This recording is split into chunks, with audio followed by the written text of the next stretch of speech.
For the next assignment for drawing one, we're going to be coming up with ideas for our self portrait. So we'll be doing portraits of ourselves, and I'm going to have you do some practice. So the practice for this, let me show you what that looks like.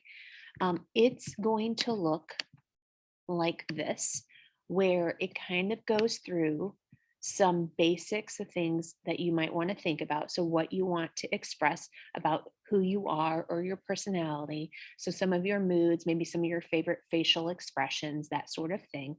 Um, and then I'm going to have you kind of work through kind of identifying some of the different expressions. And so you can see that these I did kind of as practice. And I have a word bank here for you. So you can use that word bank to kind of go through the emotions. So notice that each of these are frontals.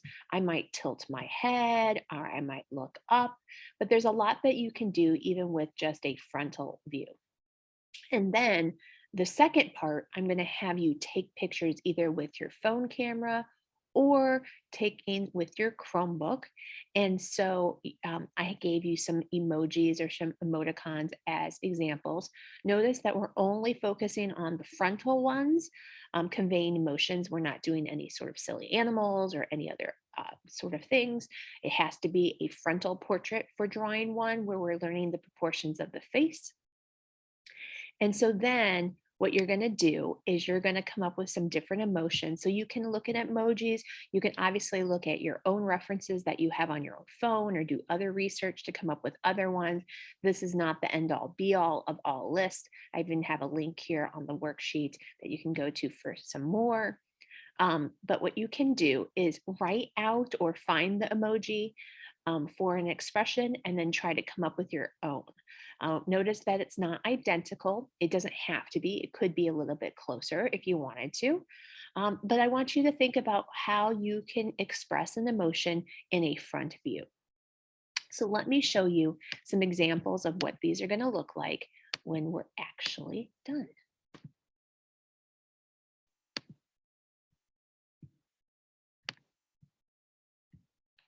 Sorry, hit the wrong button.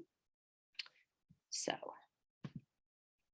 thinking about what emoji character fits your personality, right? You can go through, I'd like you to try to pick at least 5 to practice. Obviously, you can do more. And so when we're doing that, we want to keep it a frontal and focus on the face. If you're up for a challenge, you can do a more exaggerated expression or maybe add your hands to the mix.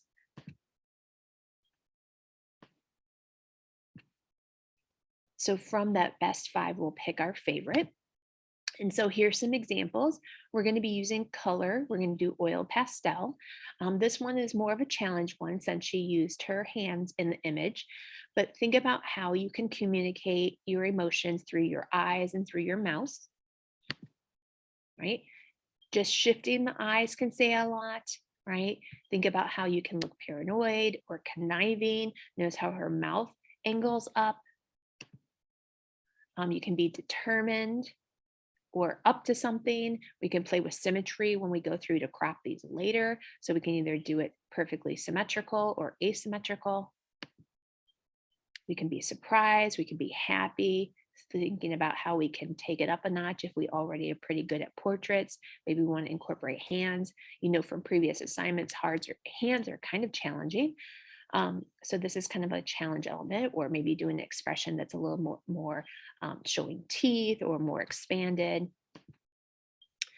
So when you look at these 2 examples, I want you to focus on which one would be best for this lesson. So notice that with the time that we have, we really want to do more of a close-up. So the better example would actually be the one on the right. We're not going to have time to do a full-fledged portrait like this. And also the oil pastels are kind of like shading with an eraser end. And so like on a pencil. And so we don't want to do lots of itty bitty little details. Okay, so go ahead and practice and play. And then from those 5, we'll take our best one and we'll do that in class.